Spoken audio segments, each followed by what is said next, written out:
L'Esprit de Dieu en nous, c'est celui qui nous donne le caractère, le fruit de l'Esprit et toutes ces choses. Et là, nous sommes dans la dimension où je dois parler de l'Esprit de Dieu sur nous. Amen. Donc, en ce qui concerne l'Esprit, j'avais parlé du fruit de l'Esprit, j'avais parlé de la sagesse, j'avais parlé du comportement, j'avais parlé des attitudes à avoir, j'avais parlé de tellement de choses que l'Esprit rend témoin, il confirme que nous sommes fils et filles de Dieu. J'avais parlé du Saint-Esprit qui nous convainc du péché, j'avais parlé du péché dans cette génération, j'avais parlé de tout un tas de choses, j'avais parlé de la conviction intérieure, j'avais parlé de l'Esprit qui nous parle au-dedans de nous, j'avais expliqué que plusieurs cherchent à ce que Dieu les parle audiblement, différemment, alors que Dieu nous parle dans le cœur parce qu'il vit en nous. Amen. J'avais parlé de toutes ces choses, mais aujourd'hui j'aimerais parler de l'onction. Quelqu'un peut dire avec moi l'onction? Est-ce que quelqu'un peut dire l'onction? Bon, est-ce que je peux prêcher comme je le sens aujourd'hui? Ok. Alors on parle de l'onction. Regarde un peu ton voisin, dis à ton voisin l'onction. Lorsqu'on parle de l'onction, on parle de l'Esprit maintenant sur nous. Lorsqu'on parle de l'Esprit sur nous, qu'est-ce que signifie l'Esprit sur nous? J'avais défini et j'avais expliqué que l'Esprit en nous, on ne le voit pas parce qu'il est intérieurement. L'Esprit en nous, on ne le sent pas parce qu'il est au-dedans de nous. Simplement, les résultats de l'Esprit en nous se font voir extérieurement avec le temps. C'est comme lorsqu'on mange quelque chose, les gens ne voient pas ce qu'on a mangé. Mais avec le temps, plus on consomme, plus les gens voient notre corps se développer et on peut constater que quelque chose est entré en nous. Amen. Ça, c'est l'Esprit de Dieu en nous. Mais lorsqu'on parle de l'Esprit de Dieu sur nous, c'est une dimension qui emmène à ce que tout le monde voit les choses. Amen. C'est une dimension qui emmène à ce que tout le monde puisse constater cela. Parce que quand on parle de quelque chose qui est sur nous, c'est visible aux yeux de tous. C'est pourquoi vous remarquerez que tous les hommes et les femmes d'onction, ce sont des personnes qui sont rapidement exposées. Parce que lorsque l'onction est sur toi, c'est quelque chose qu'on peut voir. Lorsqu'on parle de quelque chose qui est sur moi, je vous donne un exemple. Si je mets quelque chose sur moi ici, vous allez rapidement le voir. Quelqu'un me suit? Parce que c'est quelque chose qui est sur moi.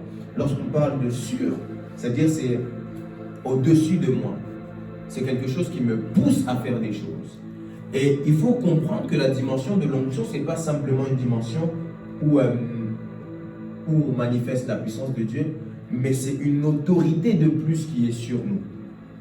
En réalité, l'onction te poussera à faire des choses que tu ne pensais pas faire avant.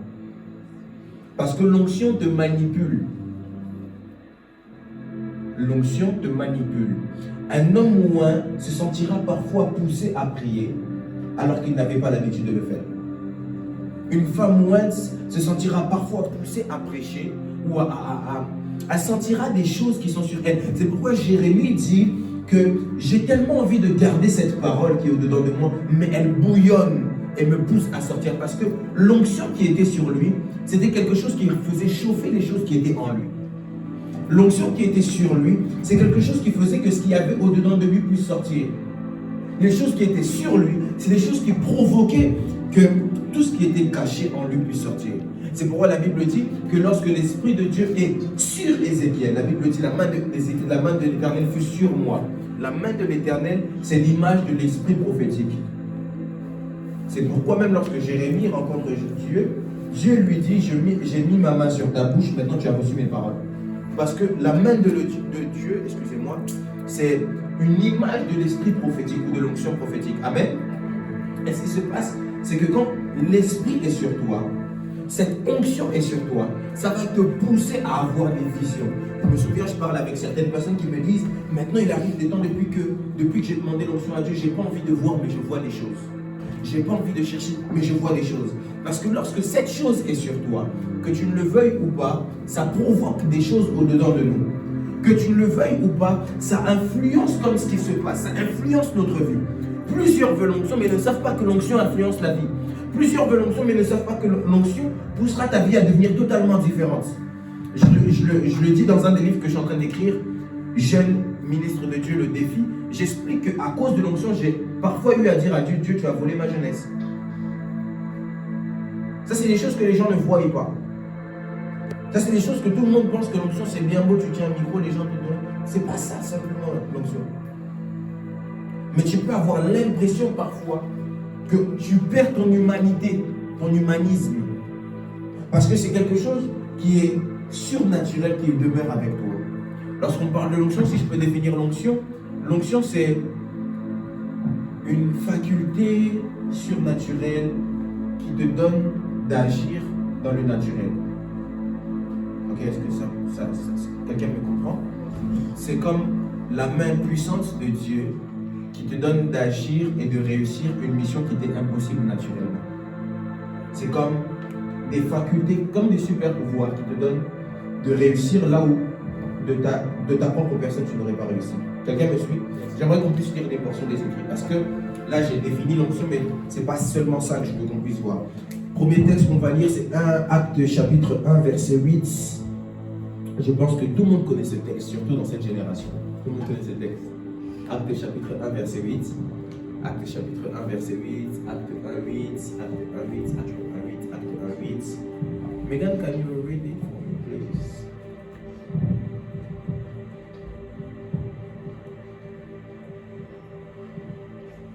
Acte chapitre 1 verset 8. Est-ce qu'on peut se lever pour honorer la parole de Dieu, s'il vous plaît?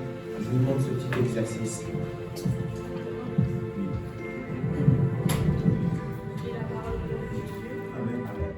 Mais vous allez recevoir une force, celle de l'Esprit Saint, qui descendra sur vous. Alors vous serez mes témoins à Jérusalem, dans toute la Judée et la Samarie. Tu peux t'arrêter là. Maintenant, on va prendre Acte 2, verset 4, si je ne me trompe pas. Je dis le texte. Acte 2, verset 4. Non, commence au premier verset. Acte 2, premier verset. Jusqu'au verset 4.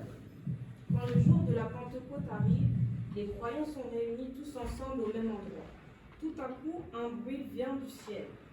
C'est comme le souffle d'un vent violent. Le bruit remplit toute la maison où ils sont assis. Alors ils voient apparaître des langues, comme des langues de feu. Elles se séparent et se posent sur chacun d'eux. Tous sont remplis de l'Esprit Saint et ils se mettent à parler d'autres langues. C'est l'Esprit qui leur donne de faire cela. Ok, il y a un texte, quand tu descends. La Bible dit, Pierre prend la parole et dit, c'est ici que s'accomplit la prophétie de Joël 2, 28, dans les derniers temps, je répondrai de mon esprit sur tout Dieu. C'est dans le même chapitre, juste, je ne le trouve pas ici. Bon, it's ok. Ok, on peut s'asseoir. Alors, je vais toucher plusieurs points. Premier point que je peux toucher, est-ce que je peux le toucher? Si quelqu'un me dit touche, je peux toucher. Premier point que je peux toucher, c'est que la Bible me dit ceci. Lorsque vous lirez Actes chapitre 1 en entier dans vos maisons, dans vos demeures, lisez-le calmement, la Bible me dit que c'est Jésus qui parle à ses disciples. Alors que les disciples lui posent la question de savoir quand est-ce que Jésus est sur le point de revenir, Jésus leur répond, votre problème n'est pas de savoir quand est-ce que moi je reviens. Ça, je m'en charge avec le Père. Votre problème n'est pas de savoir quand est-ce que je déciderai de revenir. Ce n'est pas ça ce qui est important pour vous. J'aimerais dire à quelqu'un, le plus important n'est pas de chercher à avoir la date de savoir quand Jésus revient. Parce qu'aujourd'hui, tout le monde a cette faculté facile de dire, on peut me fermer la porte s'il vous plaît, Jésus revient bientôt, si tu pêches comme ça, tu vas mourir. Écoutez, ce n'est pas ça ton problème de savoir quand est-ce que Jésus revient. Premier point. Jésus revient, c'est sûr. La Bible dit, nul ne sait ni l'heure ni le jour. Même s'il nous a donné plusieurs indications concernant le temps de la fin. Amen. On me suit? On peut me faire ça si on me suit? Ok. Alors, il nous a donné tellement d'indications, c'est vrai. Mais il dit que n'est pas là votre problème. Vous maintenant allez à Jérusalem afin que ce que je vous ai promis puisse arriver. Et là maintenant il dit, vous recevrez une puissance du Saint-Esprit survenant sur vous et vous serez mes témoins partout. Il ne leur dit pas allez prier à Jérusalem. Il ne leur dit pas allez prier. Il ne leur dit pas allez vaquer à vos occupations. Il leur dit allez à Jérusalem. Pourquoi est-ce qu'il leur dit d'aller à Jérusalem? Parce qu'à Jérusalem, il y avait une chambre haute où ils priaient justement. Maintenant, pourquoi est-ce que je vous dis ça? Parce que le premier point important à savoir en ce qui concerne l'onction, c'est que tu ne peux pas recevoir l'onction n'importe où. Je le répète, le premier point à savoir en ce qui concerne l'onction, tu ne recevras pas l'onction n'importe où. Parce qu'aujourd'hui, c'est pas mauvais, mais j'ai remarqué que tous les chrétiens sont fans de tous les pasteurs populaires, de tous les ministres de Dieu populaires, et on croit que partout où on va, c'est là-bas qu'on va recevoir l'onction. Je le dis et je ne mâche pas mes mots, vous ne recevrez pas l'onction partout. C'est biblique. Il leur dit, retournez à Jérusalem et ne quittez pas tant que vous n'avez pas reçu ce que vous devez avoir. Écoutez, il y a plusieurs, vous avez peut-être quitté trop tôt. Il y a plusieurs, vous pensez peut-être quitter, mais je vous dis, ne quittez pas tant que vous n'avez pas reçu ce pourquoi Dieu vous a envoyé là-bas. Et en fait, il y a des endroits où Dieu nous envoie spécifiquement pour quelque chose. Celui qui est au bon endroit, en tout cas, je te dis, ne quitte pas. Parce que plusieurs ont quitté sans savoir pourquoi ils ont quitté. D'ailleurs, ils sont rentrés sans savoir pourquoi ils sont rentrés. C'est pourquoi il est important, avant d'aller dans une église, savoir pourquoi vous y allez. Avant de quitter l'église, savoir pourquoi vous quittez. Quelqu'un me suit? Allez là-bas, à Jérusalem. Et tant que vous ne recevez pas, ne quittez pas. Tant que tu n'as pas reçu le pourquoi du comment, si je peux le dire ainsi, tu es allé à Jérusalem, tu ne peux pas descendre de la chambre haute. Tant que tu n'as pas reçu. Parce que c'est à Jérusalem que Jésus t'envoie. La puissance, oui, l'onction, oui. Mais il y a un endroit précis où Dieu veut que tu puisses la recevoir. Je me pose souvent la question. Pourquoi lorsque Saul de Tarse tombe du cheval et qu'il rencontre Jésus, Jésus lui dit, va chez Anania. Il lui dit pas, va chez un de mes serviteurs. Mais lui donne un lieu spécifique où il doit aller. Parce qu'en réalité, il y a des choses que Dieu veut de nous qu'on doit recevoir à des endroits spécifiques. Il y a des choses qu'on veut, qu'on doit accepter de prendre à des endroits spécifiques. Est-ce que je peux vous ouvrir un point? Je peux vous ouvrir un point? Est-ce que vous savez pourquoi Jésus a été sacrifié seulement à Golgotha? Je peux vous dire? Est-ce que je peux le dire? Vous me dites avance et puis je suis en train d'avancer. Alors, lorsque Adam et Ève pêchent, qu'est-ce que Jésus dit au serpent? La postérité de la femme écrasera la tête. Ok? C'est ça? Dieu dit au serpent. Qu'est-ce que signifie Golgotha? Le lieu du crâne. Parce que la postérité de la femme, ce n'est pas nous. La postérité de la femme, c'est Jésus-Christ de Nazareth. C'est pourquoi il était important que Jésus-Christ de Nazareth puisse écraser le lieu du crâne. Vous voyez, il y a tellement de choses comme ça que les gens peuvent croire anodin, mais Dieu ne permet pas que tout se passe n'importe où. La Bible me dit, alors que David est en train de fuir Saoul, Saoul envoie des gens suivre David, aller le chasser, aller ramener le moi. Et lorsqu'ils arrivent à Najot, ils commencent à prophétiser. Ils repartent, on dit à Saoul, tes gens là-bas sont partis prophétiser. Il envoie une autre troupe. Ils arrivent à Najot, ils commencent à prophétiser. Ils quittent Najot. Saoul lui-même vient avec une autre troupe. Lui-même commence à prophétiser pendant 2 jours. Vous savez pourquoi il prophétisait à Najot? Parce que Najot était le lieu où résidait Samuel. C'est le lieu où résidait le prophète. C'est-à-dire, il y a des choses qui n'arriveront jamais tant que tu n'es pas à l'endroit où il faut être. C'est comme si tu veux retirer de l'argent à Carrefour. Tu vas à la boulangerie pour retirer de l'argent. C'est quelque chose qui n'est pas plausible. C'est quelque chose qui ne se fait pas. Il y a des choses qu'on veut, mais il faut savoir être au bon endroit pour les avoir. Quelqu'un peut dire amen à cela. Et je prie dans le nom de Jésus que Dieu t'envoie dans les bons endroits afin que tu puisses recevoir les bonnes choses. Amen. Quelqu'un ne dit pas amen. Amen. On veut tellement de choses, mais on est incapable d'aller au bon endroit. Alors ce qui se passe, c'est que la Bible maintenant me dit, quand il prie à Jérusalem, il persévère dans la prière. Mais avant de rentrer dans la persévérance de la prière, la Bible dit, quand vous recevrez l'onction, vous serez mes témoins partout, à Jérusalem, etc., jusqu'aux extrémités de la terre, jusqu'à Orléans. Amen. Amen. Quelqu'un le croit? Alors ce qui se passe, c'est que comment tu peux être témoin de quelque chose que tu n'as pas vécu? Comment tu peux être témoin de quelque chose à partir d'une force que tu reçois? Comment tu peux être témoin de quelque chose à partir d'une puissance que tu reçois? Parce qu'en réalité, le témoin est celui qui est capable de prouver une action faite. Et tu ne peux être capable de prouver l'existence de Dieu que par l'onction. Il est impossible de prouver l'existence de Dieu sans onction. Impossible. Celui qui n'a pas l'onction, j'aimerais te dire, tu peux prêcher. Tu ne prouveras en rien l'existence de Dieu. C'est pourquoi l'apôtre Paul dit, l'évangile ne consiste pas en discours persuasif des hommes, mais en la démonstration de la puissance de l'esprit, ce qui est l'onction. On veut savoir que Dieu existe, il faut l'onction. Tu veux montrer aux gens que Dieu existe, montre-nous ce que tu as. Parce que les gens ne te demanderont pas ce que tu dis, mais les gens voudront voir ce que tu as. C'est pourquoi la Bible dit qu'on ne donne que ce qu'on a. On ne donne pas ce qu'on dit, on donne ce qu'on a. Parce que le dire c'est facile, mais le faire c'est plus compliqué. Quelqu'un me suit? Quelqu'un peut dire avec moi, je serai loin ce soir. Dis-le bien, je serai loin ce soir.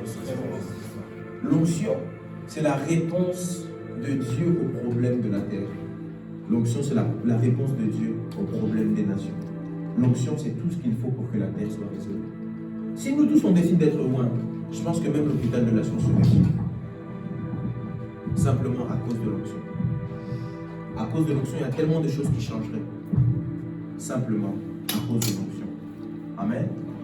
Et la Bible me dit, pour qu'ils puissent recevoir l'onction, j'ai l'habitude de le dire, ils étaient assis dans la chambre haute. Quand on parle de assis, c'est quelqu'un qui est confortable et qui a des appuis, qui sait sur qui il est bâti. On veut l'onction, mais on n'est même pas bâti dans sa vie chrétienne. Si on dit pourquoi c'est quoi l'importance du baptême? Plusieurs ici ne vont pas savoir. Pourquoi est-ce que c'est important d'être baptisé? Plusieurs ne vont pas savoir. Tu veux l'onction, mais tu ne sais pas pourquoi c'est important d'être baptisé. Pourquoi c'est important de ne pas faire telle ou telle chose? On ne sait pas. Oh non, je ne sais pas pourquoi je fais seulement avec l'église. Pas ça. Il faut être bâti.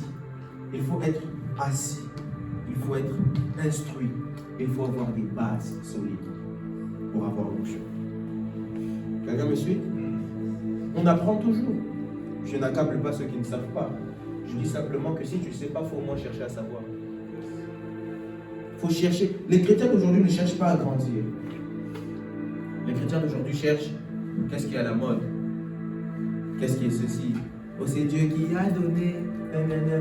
En fait, les musiques à la mode, tout le monde on suit tous. Celui-ci fait tout, on suit tous. Comme hier, tout le monde suivait Béni. Hier, tout le monde suivait Béni. Donc on suit tout, tellement on est trop dans les... Mais on ne cherche même pas à s'instruire. Parce qu'on ne cherche pas à grandir. Quelqu'un me suit? Mais il est temps que ces choses puissent changer. Il est temps que ces choses puissent changer. La Bible dit, ils étaient assis, ils commençaient à prier. Et la Bible ne dit pas qu'ils priaient simplement, mais la Bible dit qu'ils persévéraient dans la prière. Lorsqu'on parle de persévérer dans la prière, c'est comme la Bible me dit, Ézéchiel a percé la muraille. C'est-à-dire, il a prié jusqu'à ce que quelque chose de nouveau puisse se faire. Il a prié jusqu'à ce qu'il puisse provoquer quelque chose qui n'avait pas encore, qui n'existait pas encore. Il a prié jusqu'à ce que ce qu'il ne voyait pas encore puisse arriver et se montrer. Il a prié, la Bible dit, Dieu se laisse trouver par ceux qui le cherchent. Quelqu'un peut dire avec moi, je dois chercher Dieu. Dis avec moi, je dois chercher Dieu. Lorsqu'on parle de chercher, ça signifie faire des efforts. Ça ne signifie pas, Seigneur, merci, parce que tu as prié, merci, parce que tu as fait pour moi, j'aimerais que tu puisses. Seigneur, donne-moi l'onction, je veux... C'est pas ça chercher Dieu. C'est pas ça chercher Dieu. Quelqu'un qui cherche, c'est quelqu'un qui fait des efforts. C'est comme si, je me rappelle, je dis toujours ça à mon petit frère, je dis, récupère-moi un truc dans ma chambre. Il arrive dans ma chambre et il dit, je vois pas. Je dis, mais est-ce que tu as cherché? Chercher. C'est comme si là, comme la Bible elle est là. Je vous donne un exemple. La Bible, je dis à quelqu'un, Charlito, cherche-moi un peu 2 Chroniques 7-14. Vas-y, cherche. Ouais, cherche. Est-ce qu'il trouve du premier coup? Parce qu'il a ouvert plusieurs textes là. On est d'accord qu'il a ouvert plusieurs textes déjà. Il a ouvert plusieurs pages. Est-ce qu'il a trouvé du premier coup? Vas-y, continue à chercher.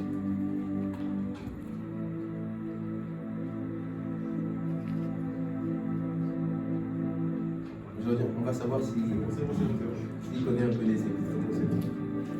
Ok. 2 Chroniques 7-14. Vous voyez qu'il tourne une page, il revient. Il recherche à nouveau. Vous voyez un peu? Il tourne une page, il revient sur la page qu'il a cherchée. C'est ce que la Bible dit. Tu peux fermer, c'est juste un test. Regardez ce que la Bible dit. Cherchez-moi en tâtonnant. Vous savez c'est quoi tâtonner? C'est-à-dire, tu avances, mais tu sais pas, c'est-à-dire, tu as pu venir déjà par là, tu crois que c'est pas, tu repars, mais tu sens. Parce que quand on cherche Dieu avec le désir, on peut se tromper. Mais on cherche, on puise, on creuse encore à nouveau. C'est ça, chercher Dieu. Chercher Dieu, c'est pas dire, j'ai ouvert ma Bible, Seigneur, parle-moi. Oh non, j'ai pas reçu ce que je voulais. C'est pas ça, chercher Dieu. Chercher Dieu, parfois, il faut pleurer pour chercher Dieu. Chercher Dieu, parfois, il faut jeûner des jours et des jours pour chercher Dieu. Chercher Dieu, il faut se faire violence intérieurement pour chercher Dieu. Chercher Dieu, ça signifie faire des efforts pour chercher Dieu. Je connais aucun homme élevé avec Dieu. Aucun homme qui a cherché Dieu de tout son cœur.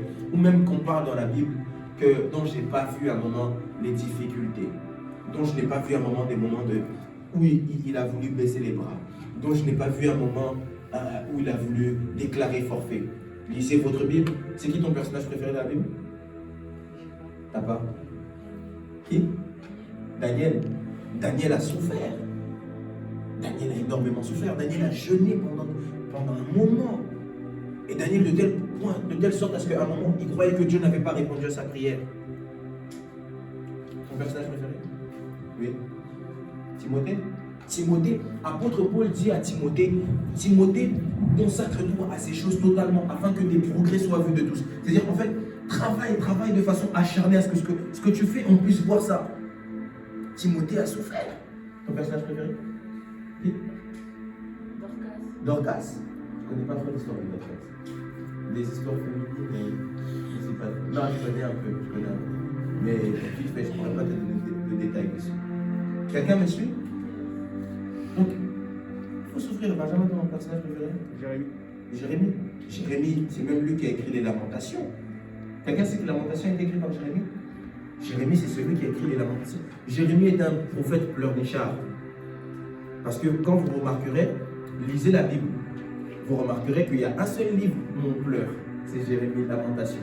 Et en dehors de Lamentation, dans Jérémie, vous remarquerez qu'à chaque fois, Jérémie se plaint auprès de Dieu. Ceux qui lis Jérémie se plaint auprès de Dieu. Et la plupart des prophéties que Jérémie écrit, il est en prison. La plupart des prophéties que Jérémie écrit, il est en prison. Un autre personnage? Esther. Non, David a souffert. David s'est battu avec le lion et l'ours. On voit ça comme ceci, on lit seulement, on croit le lion et l'ours, c'est notre Paul du quartier, ça me sérieux. Quelqu'un sait ce que je suis en train de dire? C'est des gens qui ont puisé. Mon prophète préféré dans la Bible, qui peut trouver? Élie. Mon personnage préféré dans la Bible, c'est Élie.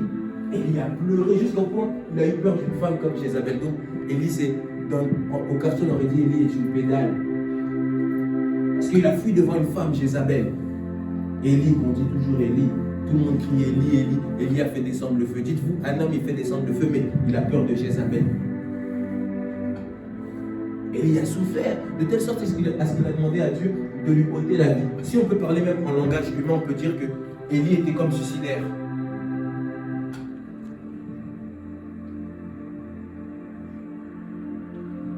Parce que des fois, il faut remettre un peu les choses dans leur contexte.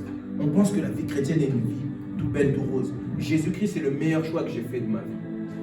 Mais Jésus-Christ m'a poussé parfois à puiser au-dedans de moi, à creuser dans l'homme que je suis, à chercher. Et même si ça m'a coûté parfois des larmes, je ne le regretterai jamais. La vie est un combat.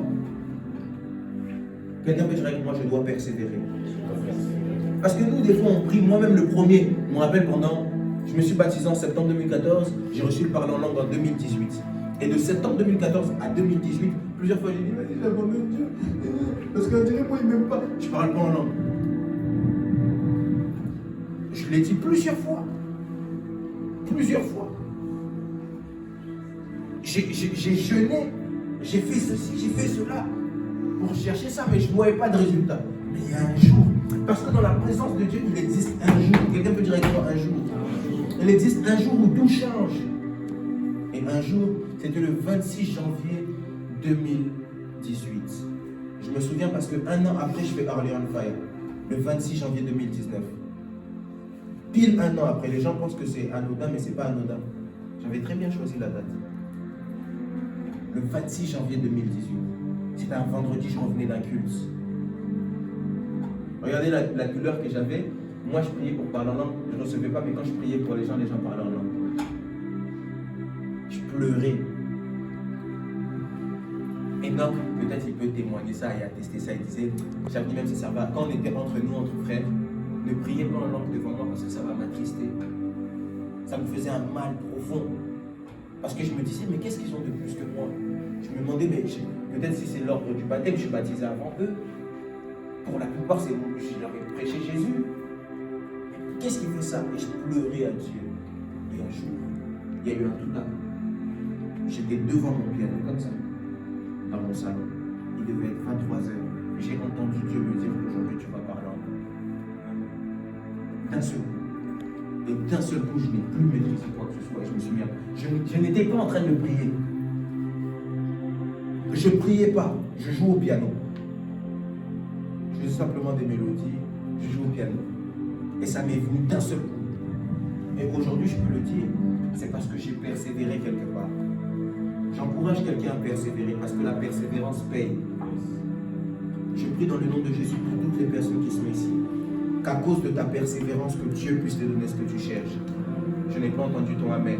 J'étais en train de dire que je priais pour toutes les personnes qui sont ici, qu'à cause de ta persévérance, que Dieu te donne ce que tu cherches. Dans le nom de Jésus. Cherche Dieu. Persévère jusqu'à ce que tu le trouves. Cherche Dieu, creuse jusqu'à ce que tu le trouves. Je l'ai dit quelque part, la prière n'a pas de date d'expiration, mais la prière a une date d'accomplissement. Dieu exauce même les prières que tu as oublié de faire. Je me rappelle le jour où j'ai dit ça, on m'a dit, oh, comment tu n'as pas fait une prière, Dieu exauce? Vous savez pourquoi? Parce que dans le monde de l'esprit, chaque pensée est une parole. C'est-à-dire, à partir du moment où tu as pensé, c'est comme si tu as fait. C'est pourquoi même la Bible dit qu'on ne pêche pas quand on commet l'acte, mais à partir du moment où ça vient dans notre pensée. Que Dieu exauce les prières que tu as oubliées dans le nom de Jésus. Un jour, j'arrive à Kinshasa et je vois, il y a des gardes, etc. Je suis dans ma chambre, il y a des gardes, il y a tous ceux qui s'occupent de moi. Et quand le soir, maintenant, je pleure, je dis à Dieu, mais comment tu peux faire des choses comme ça? Moi, je ne m'attendais pas à vivre des choses comme ça. Le jour où je suis parti prêcher chez le pasteur de la foi, j'étais choqué de ce que Dieu avait fait. Et je pleurais, en fait, j'étais gracieux devant Dieu. Je disais, Seigneur, merci. Mais tellement ça me dépassait, je me suis mis à pleurer. Et je dis à Dieu, mais pourquoi tu fais ça? Et vous savez qu'est-ce que Dieu m'a dit? Il m'a rappelé un songe que j'avais eu à faire. Quand j'ai prié à Dieu pour lui demander où est-ce qu'il allait m'emmener en 2021. Il m'a rappelé un songe que j'avais eu à faire. Quand j'ai prié. Et j'ai compris en fait que ce qui se passait était l'exaucement d'une prière que moi-même j'avais oubliée. Je prie dans le nom de Jésus que Dieu exauce une prière que tu as oubliée. Amen. Amen. La Bible dit, alors qu'il persévérait dans la prière, il eut un vent impétueux, il y a eu un tout à coup, il y a eu une pneuma qui a eu lieu. Parce que quand on parle du Saint-Esprit en hébreu, en grec, en hébreu, c'est pneuma. Pneuma qui signifie souffle. Quelqu'un peut dire avec moi souffle? Dis-le bien, souffle. Pneuma qui signifie souffle. Et le vent est venu. Et il y a eu le tout à coup. Vous savez, quand le vent vient, on ne s'y attend pas parce qu'on ne sait pas d'où il provient. On ne sait pas forcément où il va. On peut parfois lire sa trajectoire. Okay? Mais on ne sait pas d'où il provient, d'où il vient. Okay? Mais il y a eu ça. Et je prie dans le nom de Jésus que quand on va commencer à prier, qu'il y ait un souffle qui puisse retentir en ta faveur. J'ai raté ton amen. Je rate encore une fois ton amen. Peut-être que tu penses que je parle à ton voisin. Je prie dans le nom de Jésus que pneuma puisse avoir lieu. Que le souffle du Tout-Puissant nous rencontre. Parce que lorsque le souffle vient changer la vie à tout jamais. Le Pierre qui renie Christ, c'est le premier qui prêche en sortant de la chambre haute. C'est celui qui fait des miracles en sortant de la chambre haute. Je ne sais pas si tu n'es peut-être pas appelé à prêcher du haut d'une chaire, mais tu es appelé à exceller, faire des prodiges. Tu n'es peut-être pas appelé à prêcher du haut d'une chaire, mais tu es sûrement appelé à briller. Tu es sûrement appelé à exceller. Je prie qu'à cause de l'onction que tu es sur le point de recevoir, laisse que Dieu t'emmène à briller. Laisse que Dieu te donne d'exceller dans le nom de Jésus. J'ai raté ton amen. Amen. Il y a plusieurs, on a des projets. Que Dieu te donne de réussir dans tes projets. Que Dieu te donne d'opérer avec l'onction dans tes projets. L'onction n'est pas simplement l'onction de guérir ou de voir dans l'esprit. L'onction, c'est aussi l'onction pour le mannequinat. L'onction, c'est aussi l'onction pour toutes choses qu'on peut avoir. L'onction existe pour tellement de domaines. Je prie dans le nom de Jésus que Dieu le fasse pour toi. Est-ce qu'on peut prier là où tu lèves-toi simplement? On peut acclamer Jésus.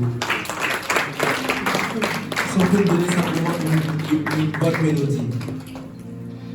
On peut me donner simplement une bonne mélodie. Est-ce que quelqu'un est prêt à recevoir quelque chose de Dieu? Quelqu'un est prêt à recevoir quelque chose de Dieu? Est-ce que quelqu'un est prêt à recevoir quelque chose de Dieu?